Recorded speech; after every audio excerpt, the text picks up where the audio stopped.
All right, welcome to another episode of the Golf Podcast. Today we've got another great interview. We've got Kiel Alderink coming back on the show. Mike, Kyle's becoming quite the regular on the show, but for good reason. He's always got great actionable tips for us. I'm looking forward to talking to him. Yeah, Kyle's always filled with those pearls of wisdom that you and I can use out there. So I'm glad to have him back on the show. What's going on with you, Frank? Any golf this week? No, actually, unfortunately, I haven't had a chance to get out there. I know, you're so busy. Yeah, it's crazy, but I'm gonna make a commitment to get it out there as much as I can. But you know what's really cool today? We've got a really, really fun topic. We're going to talk about it. It's an important topic too, because we've talked about in so many different past episodes the importance of taking lessons. So Kiel, if you've listened to some of the interviews we've had with him before, he's a professional golf instructor. He's got, this is what he does. He's great at what he does. So he understands the ins and outs of it, but he also takes it very seriously. I mean, this is something, and I don't want to tease too much here because you'll see when we get into it, like how much of a variance there can be from one instructor to the next. But what we're going to talk about here is how to find a great golf coach, or a golf teacher, golf instructor, whatever you want to call it. And why this can be really important too is, Mike, it's not cheap, to have instruction. And whether it be for yourself or if you're a parent listening and you're getting instruction and coaching for your kids or whatever it may be, you can invest quite a bit of money in it. You want to make sure that you're getting the right thing out of it. So Kyle's going to cover a lot of things, and I'm going to link to in the show notes, which you can get to going to golficity.com/episode 73. Kyle he put together a great article for Golficity just on this specific topic, and he's going to be talking about that today. But he's got 5 important things what you should look for in a coach and 5 things that you should watch out for when selecting a coach. So he's got a lot of great stuff here, and the article really sparked my interest. That's why I wanted to bring him back on the show, because we want to talk to him about those things. So I'm looking forward to that without a doubt, because I think anybody who's had kind of a lackluster experience with a coach can kind of understand how that can be frustrating. And you want to make sure you're not only focusing your finances, you're also focusing your time, when you spend time with a coach. So you want to make sure it's in the right direction, and you want to make sure it's doing the right thing for you. I mean, this goes right up to the professional level even. And that there, obviously the pros are not working with instructors that are so to speak, like taking it for granted. But what they are is that you got to find the right person you click with. Look at Tiger. He's kind of been jumping around with swing coaches, and look at the struggle he's having. Personally, I agree kind of with what Butch Harmon recently said, was that what does Tiger need a coach for at all? He knows more about this game than any of us, so he should just go back to swinging his swing. We had a really great article that came on Golficity this morning, Mike. I don't know if you got a chance to read it. Just talking a little bit about how Tiger's starting to coach his son Charlie a little bit. You see that? Yeah. A lot of interesting stuff there. So, and who knows what we might see out of him someday. Like we see with Tiger, Earl kind of coached him, but the interesting thing in that article was saying how, listen, coaching or no coaching, Tiger's got a very specific skill set that you're not going to be guaranteed that his son's going to have. We've seen over the past, years, a lot of the great, legendary golfers have their, sons playing. I'm talking about for PGA Tour, and, there's the LPGA Tour too, but playing and they don't quite ever really live up to that. I mean, and how could you really expect them to? Some of these guys, it's a 1 in a million skill set. So it's an interesting thing to debate. That's for sure. Yeah, for sure. I'm sure these guys growing up being around it constantly, you really can't get away from it. Yeah. Hey, look, and there's without a doubt there's going to be that benefit to it, because we talk about all the time the importance of just being around the game and playing the game. So that's going to come into play without a doubt. So, okay, so we're going to bring Kiel on the show in a minute. Before we do, I want to again just thank everybody for all the great feedback we've been getting. We've been having a lot of people reach out to us. You can get to us by emailing us at podcast@golficity.com. That email address is great because it comes to both Mike and myself. So we get to see some of the feedback, a lot of really interesting topic ideas that have been coming in. So keep those coming, as well as on iTunes, Stitcher, everywhere that you listen to podcasts. Keep those reviews coming. We love reading those. It's a great way for us to really build the show. So make sure you keep those coming. And then also, if you want to make sure that you stay on top of all the latest episodes, hit that subscribe button. Subscribe to us on iTunes. We're also on YouTube now. The show is broadcast on there as well. So on YouTube, you can make sure that you subscribe there, and you'll be able to see it as well. So that's all the ways you can keep in touch with us. Mike, you know what? If you don't have anything else, what do you say we bring Kyle in on the show now? Yeah, let's do it. All right, let's bring him on. All right, so we have the pleasure of having Kiel Alderink on the show again. Kyle, you're becoming a regular here. I love being here. It's great. So for anybody who may be new to the show, why don't you tell us a little bit about yourself? Sure. My name's Kiel Alderink. I am the senior golf instructor at the Todd Sloan's Impact Golf Academy. We're located in Vernon Hills, Illinois, so we're just a little north of Chicago.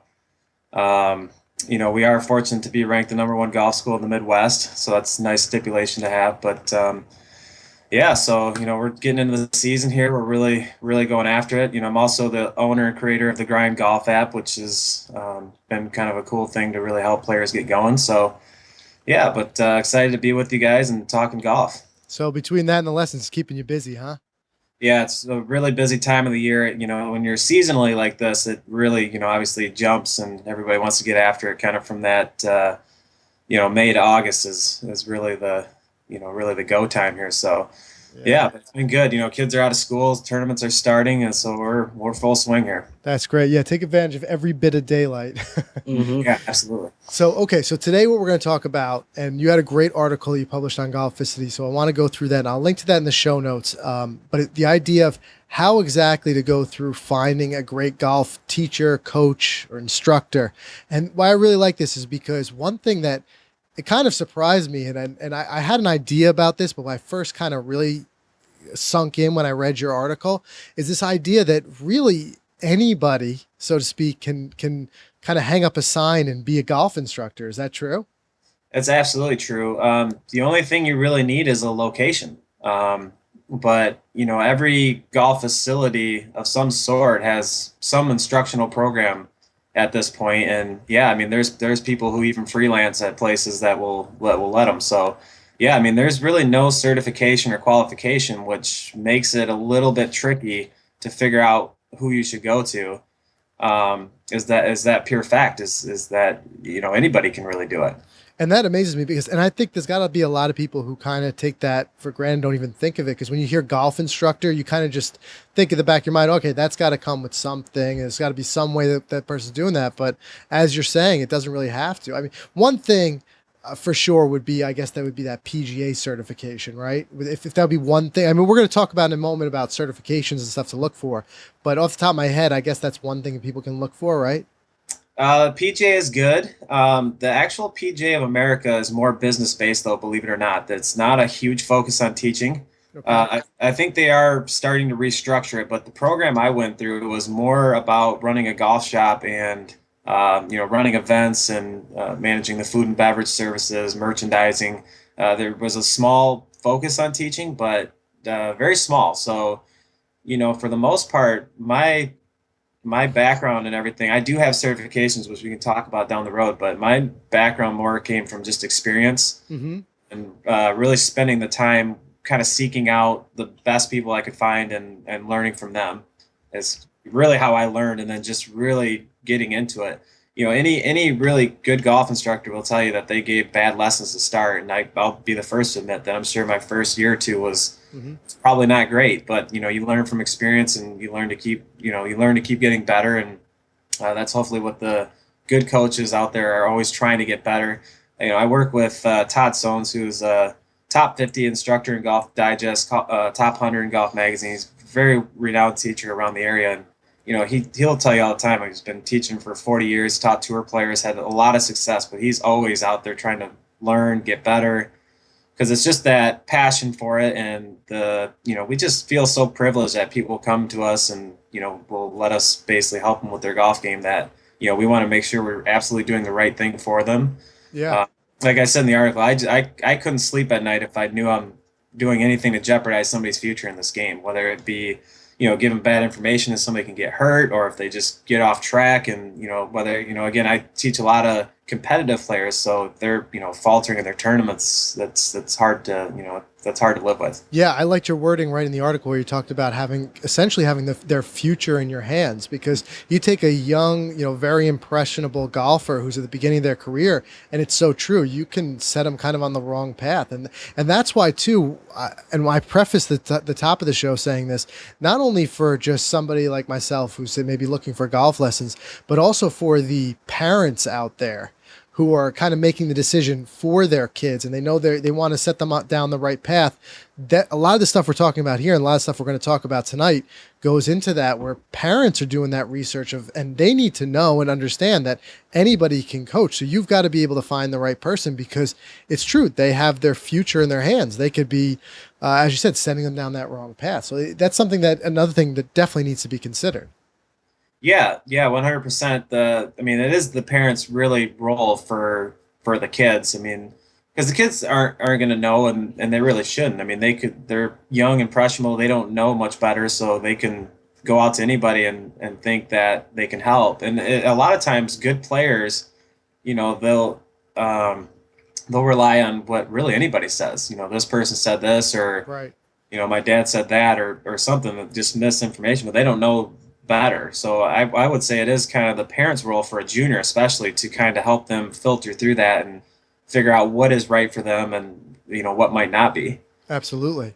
All right, so let's do this. Let's jump right into a couple of the keys that you talk about of what to look for in a coach. And the first one you say is look for someone who cares about his or her players with who they're working. So that's something that goes right to what you were saying. You would lose sleep, so to speak, if you set them on the wrong path. So what are the kind of key indicators that, whether it be if I'm taking lessons myself or if I'm a parent for my kids and I'm watching the lessons or as they're progressing, what are some of those key indicators you can find to see if you get a feel for if someone really cares? Yeah, just the interaction in the lesson. Mm-hmm. I mean, good coaches are really, I would say, in the face of their players, not like a bad way, but they're really kind of always looking them in the eye, always asking about what they're feeling, what they're thinking.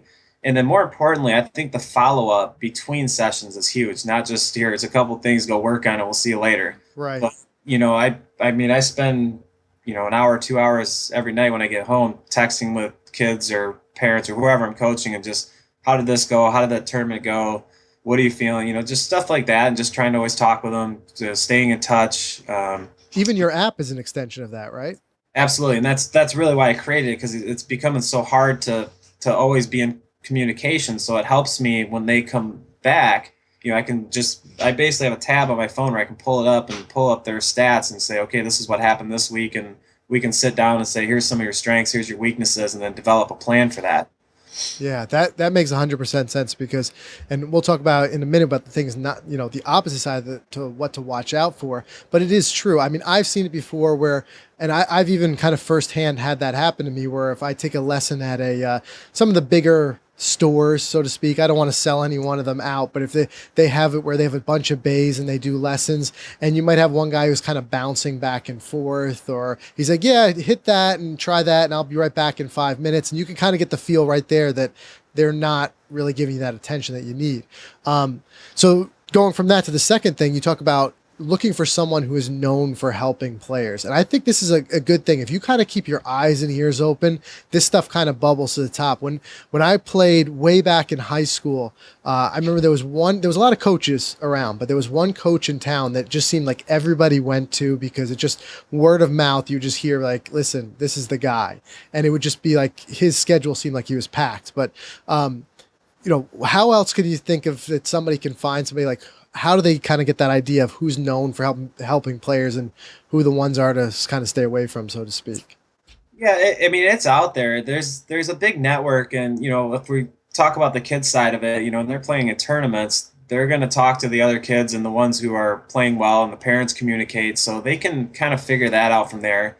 And the names start to just kind of ring out as you hear more and more. I mean, like you guys had David Ledbetter on. I mean, everybody knows David Ledbetter because he's got a strong history of, helping players, and he's put out great information, and just overall a great instructor. He's helped a lot of people. So that starts to kind of ring out locally. I mean, just around the Chicago area, you can ask about a few people, and you're going to hear a certain amount of names that a lot of people go to, and and again, just people that have taken lessons. I mean, and that's a tough thing because a lot of times you might like somebody personally, Right. but if the game's not growing and some people are going there and you're just not getting better, that's Right. Same thing. Or you may get like a great price from somebody, but it yeah. might be that same type of thing. Like you kind of get what you pay for. And if, maybe it might be early in someone's career, like you said earlier, and maybe they want to establish a name for themselves. So they set the prices low and that kind of gets them out and going. But I think here again, to get what you pay for, you might not always want to be just looking for the low price. You're saying look for someone who's helping. And what it also leads right into is someone who's busy, because if they're helping people, they're also probably busy. So you're saying here in the article, if you call and it's kind of hard to schedule an appointment, that's a good thing, right? It is. It's kind of good and bad. I mean, I have that right now where I think my schedule's full from 7 a.m. to 7 p.m. for the next 2 weeks. People can get upset that they can't get in, and I feel terrible about that, believe me. But, that's absolutely, I mean, you look at, Todd that I work with and some other guys that are around the area that are really good. I mean, their schedule is busy for a reason. Right. That the fact that they are good at what they do, and so yeah, that's always a tough situation because you don't ever want to push anybody out as a coach, but um, the phone does ring when you help people, I guess.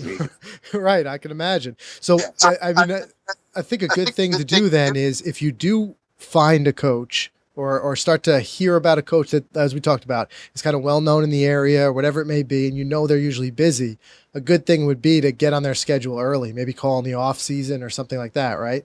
Yeah, absolutely. And then, just kind of devising a plan. So when you kind of figure out what you're looking to do, whether maybe you're looking to go once a week, once every other week, you can kind of just plan that out, which I think helps anyway, because if you have that on the schedule and you like your coach and you want to set up a plan, it just kind of gives you, okay, I'm going to see him every once in a while. So it almost motivates you. Okay, I got a lesson in 2 weeks. I want to make sure I get my time on the range and my time on the course, and so I have some good feedback when I go back. So I think that all helps in terms of, okay, it's motivating you to practice. On the other hand, you're kind of taken care of along the way as well.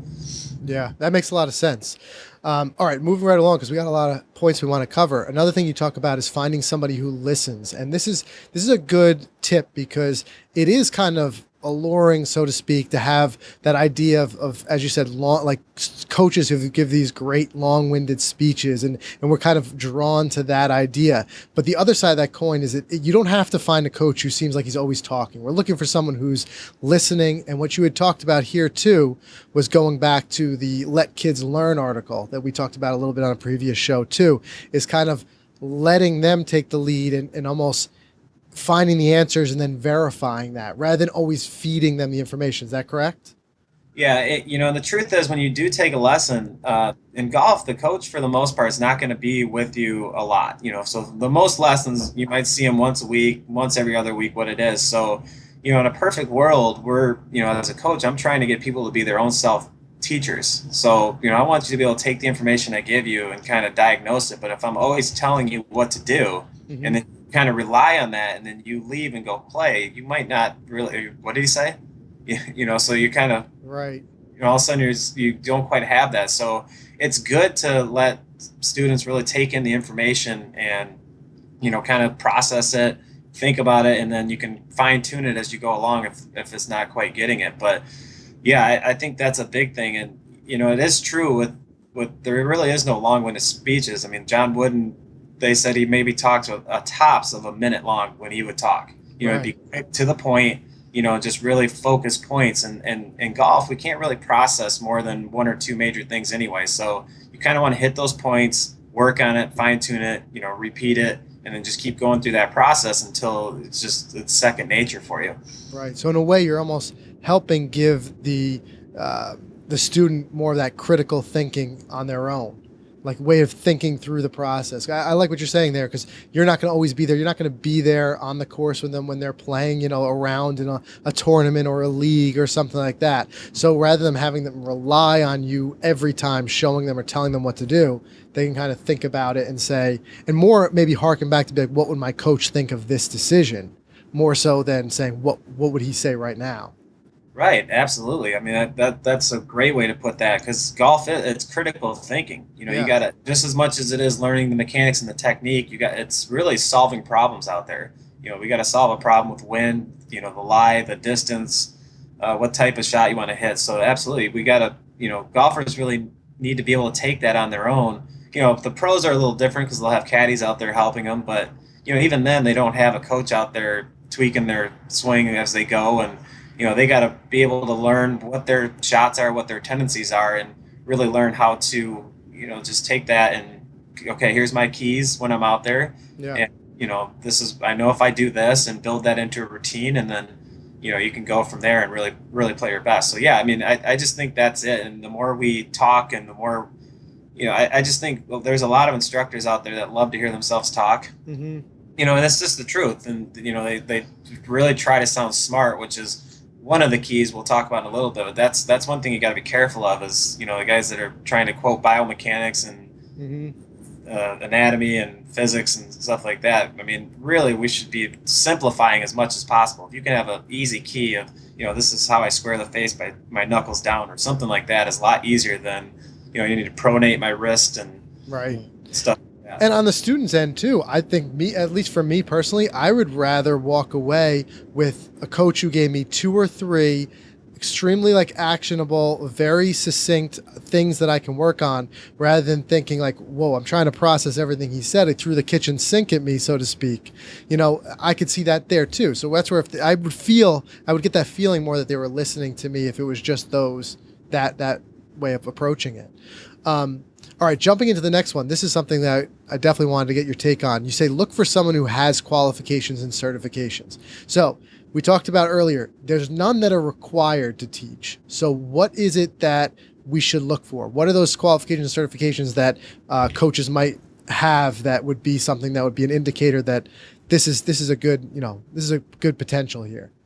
Yeah, you know, TPI is a great one. There's good and bad to that. You know, because there's kind of a fitness end of TPI, and there's more of a golf coaching one. So TPI is good because they're really trying to get people to understand, you know, the body and how it functions. The only thing that scares me a little bit with TPI coaches is that they are almost try to be physical therapists on the same note. Mm-hmm. And the training is just not that in depth. I mean, physical therapists have to go to, you know, years of schooling to, you know, again, you're dealing with somebody's body. So if you tell them to do the wrong thing, then, you know, you can hurt them. But right. It's good to understand, you know, body motion, because again, especially in the swing, when we're swinging hard, we're making a very active motion. So if you're doing something that doesn't quite fit how your body moves, then you're risking injury. I mean, there's a lot of people getting hurt, and I think on the PGA Tour more than ever this year. So that's always a risk in coaching. Is, you know, we got to work to swing your best but avoid injury. Mm-hmm. Yeah, it makes a lot of sense. I mean, look at what Tiger's going through. He's just trying to find a swing that he can go, you know, continue to do without injuring himself. Yeah, so there's another good one that I've gone through a few times. A close friend of mine, Mike Adams, who's a really great teacher, just got into the Hall of Fame. Him and E.A. Tischer have what's called bioswing dynamics, which is kind of the same thing, but it's a little different than TPI, where they're more focused on how the body moves with what you got and working around that, which is more what I believe, where TPI wants you to kind of fix your body, get in the gym, and then kind of fit a mold of a swing, if you will. Okay. But, you know, both are really good because the teacher, that shows dedication, because those are long programs to go through. So it's really showing the dedication to learning how different body types work.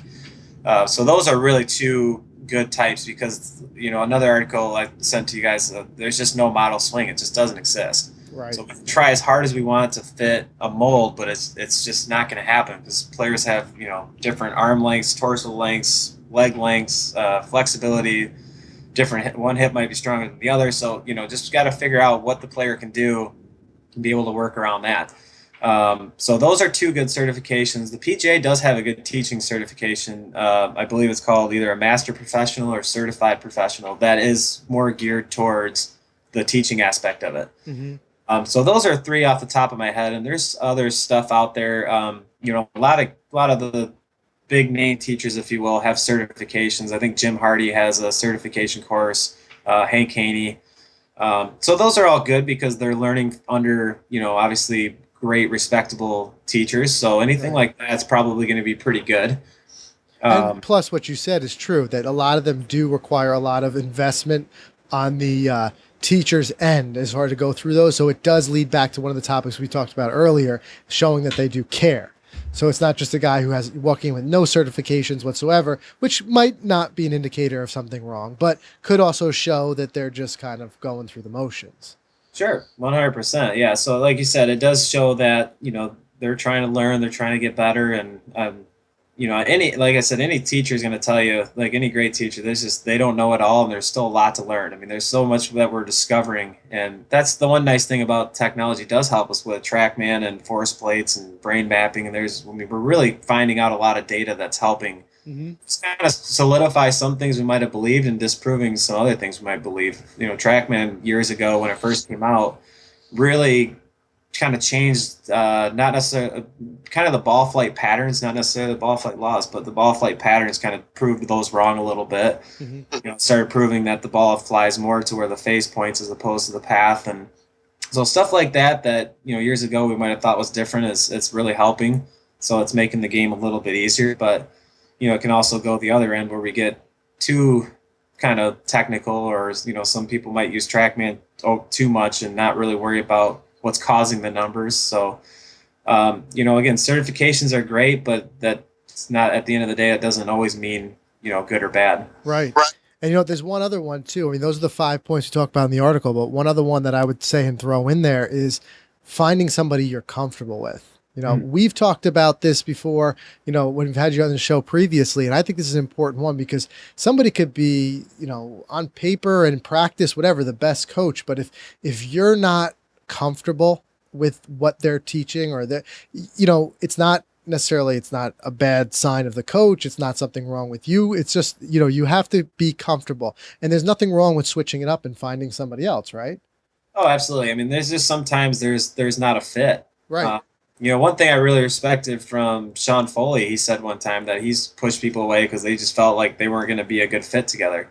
So I think that's important. You got to have communication, rapport, and just like you said, you got to be able to go up there and feel comfortable. If you're always uncomfortable or nervous or, whatever it may be in the lesson to you, I don't know how much you'll actually learn or retain from that. So, yeah, I think that's really important that you do like and are comfortable with who you're on the lesson tee with. Yeah, without a doubt. All right, so let's switch gears real quick and talk about some of the things that you want to look out for. And the first one you mentioned, and this one in a lot of ways it's kind of self-explanatory, but it's a point that definitely needs to be made here, is that if you have someone who's always looking at their watch, right? So you say that's a sign that someone doesn't care. What else is that? Yeah, that's an important one. I mean, you see someone that keeps looking at their watch. That's that's just for sure. They have no interest in being there. There may be a small situation where they got to run right after or something. But I mean, for the most part, if someone's always looking at their watch, when I work with players that I just love to work with, I mean, it's almost the opposite. I'm just like, oh my goodness, we're done already. Holy cow. Yeah. The other one is if someone's got their phone out a lot. That I didn't put that in there, but that I see that quite a bit too. The instructors will stand behind them and they're looking at text messages or emails. That just bothers me. I mean, if I were paying someone to coach me, that would frustrate me because that just means their attention's somewhere else besides where I am. And, especially in a private lesson, that's what it's supposed to be. It's supposed to be 100% of the attention, on me. Right. Yeah. I mean, it's no different than other areas of your life. You wouldn't put up with going to see your financial guy and he's sitting across the table from you texting, Right. So it's no different. Like you said, you're paying for the time, don't be afraid to ask for and ask for that respect to a certain extent. So then another thing too that you mentioned here is looking out for someone who just doesn't teach that much. So this is the other side of the coin of what we talked about before, looking for someone who's busy. So you're saying that, that could also be a sign that, we said someone could be just starting off, but if they've been around a while and they don't have a very busy schedule, you're saying that could be an indication that something is not quite right. Yeah, especially someone that's been around for a while. If they're not getting busy, especially in populated areas. I mean, people like to take lessons. They like to work on their game. So there's an abundance of people out there that want to take lessons. So, if someone's been around for a while and they're just not busy, then something's going on where people aren't going back. So that's kind of a red flag. Yeah. It's like when you call and he says, "Sure, I'm open. What time you want to come in? I got any time between now, and next week and whatever." So yeah, without a doubt. And that's where too, if you're not sure, I can imagine that you could start to ask for some referrals around the area. Like you said, if it's for your kids and they're in a tournament, maybe ask some of the other parents, who are you working with, and just see if there's the same kind of name that's kind of ringing a bunch of times, and that might be where you want to go to. Okay, so those are make a lot of sense. The next one you talk about is looking for someone who uses too much, trying to stay away from someone who uses too much technology. So this goes right into what you were saying before about the TrackMan, and there's a great degree of implementing technology in different areas. Like you said, your app is a great thing in that it's a tool that helps assist in the lesson. But you're saying here it's not that. It's when someone's relying too heavily on it, correct? Yeah, in golf it's a sport. I mean, we got to be out there and we got to learn how to play. We got to learn how to get the ball in the hole in the fewest amount of strokes. So if your lesson is based on, just you got wires on you and machines everywhere and, almost like you're swinging like a robot, I mean, that's just not golf. Right. So I think it's important, especially people who are really trying to develop their game and get better, that you just got to work on so many different areas. And I just think that when you got the technology there and that's all you're worried about is, smash factors or angle of attacks, you're not really learning how to play. So I'm not really sure what that is, to be honest with you, but that's where a lot of the golf industry is going. And I don't necessarily like that. Right. For example, in our lesson, for the most part, I try to hit 2 or 3 areas. So we might do a little driver, a little wedge, and then maybe go over and putt or, hit wedge shots, and then just trying to show how to practice on top of that. So here's what you're going to do technique wise. And then here's some challenges for you to take out next time you practice and, really build the skill behind that, because it's more of a skill building process than it is anything. And I just don't know any other sport. Like I wouldn't see Steph Curry out there shooting jumpers with a TrackMan next to him measuring his arm angle. Exactly.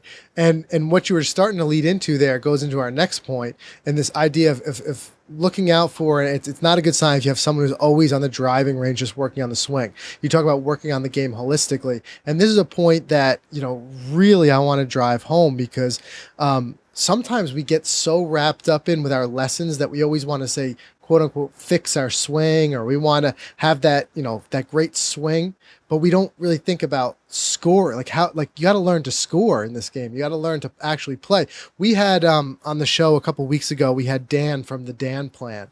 I don't know if you're familiar with him, but he's, starting from scratch, devoting 10,000 hours to the game to see, what that does as kind of an experiment. And one thing that I like is that he said when he started learning, the first thing he did was the very, very, very first thing was not to go and grab a swing coach and go to the driving range and say, teach me to swing. He said he started a foot away from the hole. And he said he learned to putt. Then he learned to chip, and he worked his way around those types of things because he was saying, I wanted to learn how to score, like that we talk about all the time, short game. That's where the game is played. So I would say this is a definite sign. If you've got a coach that doesn't work on those areas and always just saying, yeah, bring your driver and your 5-iron and we'll just, hit some balls at the range, that's got to be a sign that something's wrong, right? Yeah. Just you look at other sports too. It'd be like a football team just practicing offense or practicing one play, a basketball team just shooting free throws. I mean, it doesn't make sense. Again, the game is much more than that. And I see that a lot where players will come in with a good swing, but then they don't know how to hit off a downhill lie, an uphill lie. They don't know how to hit shots into the wind. So yeah, I mean, you're really looking to get coached in all aspects of the game, and ideally that's what it is. You're getting coached in all aspects of the game, and that's a great way. That what Dan's doing is great. That's what Harvey Pennick used to do with all his players. He would start them right on the green and just move back. Yeah. Unfortunately, this is more of an impatient world, so not a lot of people want to learn like that. But if you had the time and really are dedicated to it, I think that's 100% the best way to do it. And I'm glad you said that, because I was going to say the same type of thing, as saying this is kind of a two-way street. We're talking a lot about what to look for in the instructor, but don't forget the other side of the coin is you have to be a good student, and you got to be really realistic with yourself about what you want to get out of it, what you want to learn. Because you'll see guys who will say, yeah, I spent an hour with the instructor and he fixed my slice. but I'm not scoring any better. Like I still can't break 90 or whatever it may be. But these are the same type of people. They want to get out there and they want to hit that nice straight ball flight, but they don't want to spend the time or money on a coach to work on, chipping or putting. But so that's the thing. You got to be realistic with yourself. What do you want to get out of it? And then understand that you got to commit the time to it, and you got to work with the coach. And if you have a good coach, they're going to want to do that with you anyway, right? Yeah, you're absolutely right. And there are people that just want to do that. They're just content hitting the ball more solid and straight, and they don't really care if they score better. Mm-hmm. I've had people that have said that, but for the main, like you said, the ones that are really trying to score better, then you got to really do the whole thing. You got to go all the way around the green.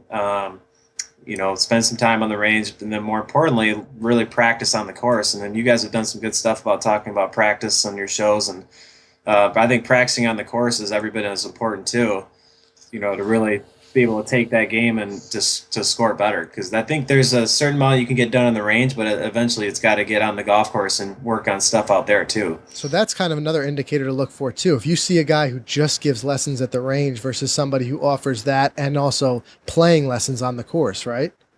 Yeah, and a lot of times I don't even do a formal playing lesson. I'll just say, okay, this looks great. Let's go to the first tee. And there'll be even times if some people are kind of around, I'll just try to gather them up and say, hey, come, I want you to stand behind them and put a little pressure on them, let's see what happens. So, yeah. But yeah, I mean, because a lot of times, and this is one of the biggest things in golf, you can stand on the range and just stripe them all day, but then you get on that course and, it's a little different. There's more consequence. And so, yeah, I think that's good. And there's a lot of great coaches at some country clubs in the area. They have a little more opportunity to do that. I'm a little tied where I'm at. We're at a busy public course, so and I have a window to do it. I absolutely will do it. But yeah, I think that's important that coaches need to be on the course coaching, and and trying to simulate that on the range as much as possible too. So it's not all just, like you said, not all just swing lessons and yeah.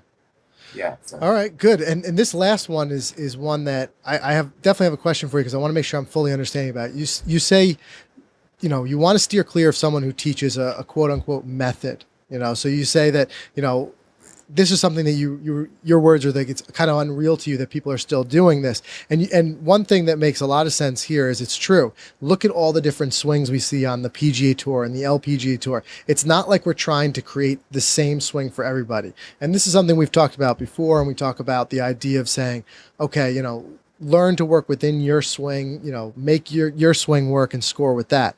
The only thing I want to make sure I understand is, like, for instance, we had, as you said, we had Ledbetter on the show just a couple times ago, and he's talking about it, and he admittedly says that it's controversial that he's got this new kind of changing some of the methodology of the swing, but that is, I guess you could say, is a method, like the A swing that he's doing. Is there something that differs in that? I mean, other than the fact that it's David Ledbetter and it's a world-renowned coach versus Joe Schmo off the street comes up with his own method, so to speak. But I want to make sure I fully understand that. What's the difference there? Well, yeah, and from what I know, and I need to read the book because I like to stay up to date with some stuff, but just I'll circle back to that. But some methods that have come out, stack and tilt, one plane, square to square method, are just some that kind of come to the top of my head. They just don't fit everybody. I mean, period. Yeah. Like stack and tilt, there's some players, like your hip strength has a lot to do with where you're going to pivot. So you look at Tiger Woods in 99, 2000, he really pivoted around his right hip, mm-hmm. and then he would transfer into his left and then pivot around that. You see like a Zach Johnson who just moves around his left hip. He really doesn't get into his right side. Mm-hmm. So and when Tiger went to try to do more of that, that's when he really started to kind of go backwards. Right. So it just shows that, again, I don't think that, like you take Adam Scott, who's kind of what we'll call a two-post, where he pivots around the right and then back to the left. If he tries to do the stack and tilt where he's more leaning onto his left side the whole swing, I think he would probably ruin his game. And, Mike Weir and Aaron Badley are two really big names that kind of tried to switch to that, and that didn't fit them. But there's also players that it fits well and they do great, which is why we've heard of stack and tilt, because some people can do it. Yeah. So, and that's something you just got to be cautious of. I actually had a guy come today and he said, I was working with one guy, but I kind of steered away once I saw he was, 3 lessons in a row to saying the exact same thing to everybody. Mm-hmm. So that's what I mean by when I say that. And I need to understand a little more about what David's doing right now before I can really totally comment on that. Right. As far as I know, he's just trying to get the club to move a certain way. So I don't know if he's trying to set people up the exact same way and have them pivot the same way and grip the same way. So I'm not 100% sure what he's doing with that, but I from what I do know is he wants the arm swing more in and low. And you look at like a guy like Craig Stadler, or let's say a bigger chested body player, and there's just no way they can do that. Yeah. They can't get their arm that in, and they're not going to get their club that far in front of them. So, like I said, I'd like to know a little more about it before I really totally comment on the A swing, but. I think it fits some players great. The ones that are excelling with it, like Michelle Wee and Lydia Ko, they're very slim players and very flexible players. So they're going to be able to make that move without, really any restriction, because they have fast hips and they have very slender bodies. So they can get their arms kind of in and low and speed their hips up and hit it pretty good. Right. A low flexibility player with maybe a thicker chest is probably going to have a hard time doing that. Right. And so I think if there's one given that we know is that there's no one method or swing that's going to work for everyone. So it may work, it may not, but you got to really, again, you got to evaluate if it works for you. The other thing that I've seen before with some of these quote unquote methods, like for instance, square to square, I've seen it where it works seemingly really well for people for a very brief time. And then they move away. So it might be someone that was, let's say they were really having trouble squaring up the club. So they say, well, that makes sense. They attach to the name, they jump after it, and then something in that method helps them to become a little bit more square. So they're hitting the ball a little bit better. But then over time, they realize they're not playing well overall. They're not scoring, and it's because they're really getting away from their swing. So it's an indicator of saying, listen, there's something to that method that's true. There's some portion of that you need to integrate into your swing, but it doesn't mean you need to wholesale take that whole method and then fit yourself in that box.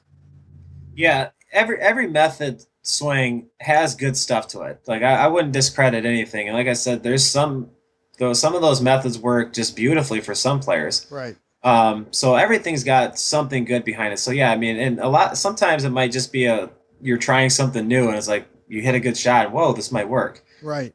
So that might just be like a brief kind of instant gratification thing. And then as you dive more into it, it might start to be the wrong thing. The other thing is if you're not working with an actual instructor, maybe you just grabbed a book, you could be doing it totally wrong. That's true too. Yeah. Because you don't have eyes on you, you might be morphing this into something really crazy. Right. It's like, or people who you see just going on YouTube and then just kind of constantly changing their swing because they saw something a little bit different. And then they get to a point, again, that comfort level, you're so far from your natural swing, you get to a point where it's just frustrating to you. So that I can definitely see.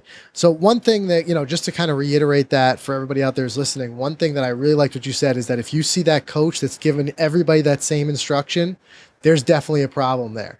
Other side of the coin is if maybe you saw your coach and said, you know what, I think some elements of the A swing might work for you because, like you said, because I'm looking at studying like the way your body type is and the way your flexibility is. Let's give that a try. And then somebody else would be like, no, I don't want you to do that because it's not going to be the right fit for you. That's an indicator of a good coach right there.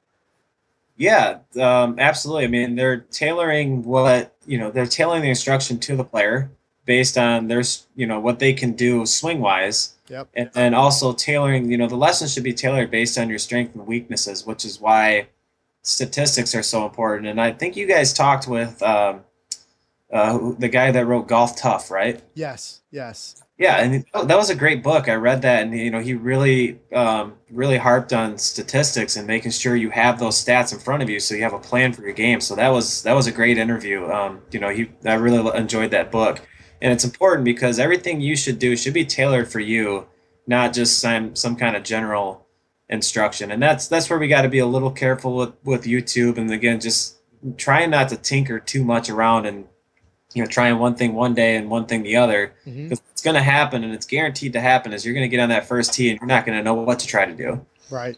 And that's going back to episode 41. Dan Abrahams was the author of that book.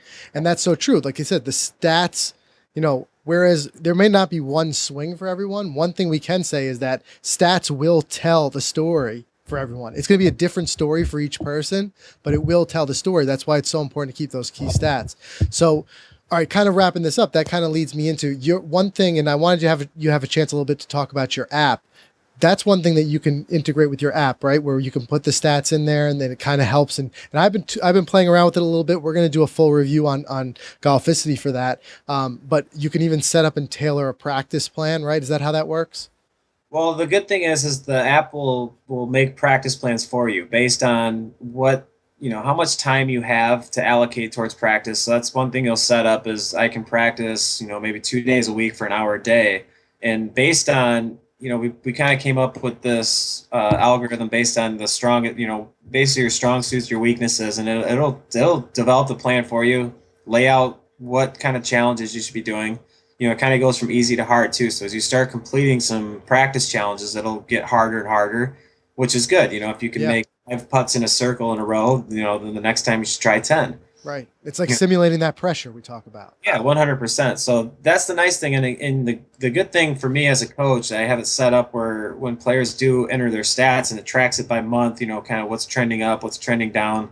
I can, when my students come, I can just click a button and pull them up, individual scorecards or just month by month. And we can kind of sit down and just go, okay, here's where you're strong, here's where you're weak, and this is where we got to keep working. So, there's kind of those two sides to it. And then we also have a mental game section in there that Dr. Joe Parent put some great stuff in there, some videos. And I've been talking to a little bit with the guys from Think Golf, which is really cool stuff. I don't know if you guys had a chance to do that, but I'd like to write a review for you guys because it's a really cool app. It's kind of just basically games. It's an app that has games and it kind of trains your focus and just some key points in their mental game that they think is cool. So I'm hopefully going to partner up with them a little bit and try to keep getting a little better in the mental side of it as well. Yeah, we would love to check that out because we're big fans of Dr. Parent's book, Zen Golf, as well. A lot of great stuff in there. All right, so for our listeners who want to check out the app, what's their best way to do that? They can just, iPhone, I guess iTunes or Google Play is called The Grind Golf. So you just type that in, it's on there, download it, just $6 a year. There's a 7-day free trial too. So you can grab that, try it out for a little bit, make sure you like it. But I do, really promote people. I'm trying to get as many coaches involved. So if somebody is working with a coach, it's just helpful to get them involved. It's a free account for coaches. So they don't have to do anything but just sign up and they'll have all their students' accounts right there. That's excellent. That's excellent. And I'll link to that in the show notes too. So if anybody has trouble finding it, I'll link directly to both for Google Play and for iTunes. Great. Yeah. Okay. So other than that, what's the best way for our listeners to find out a little bit more about you, maybe get in contact with you? Yeah. They can just check out our website, www.toddsones.com. That's our golf school. Again, we have a YouTube channel under Todd Sones. I got a lot of videos myself on there.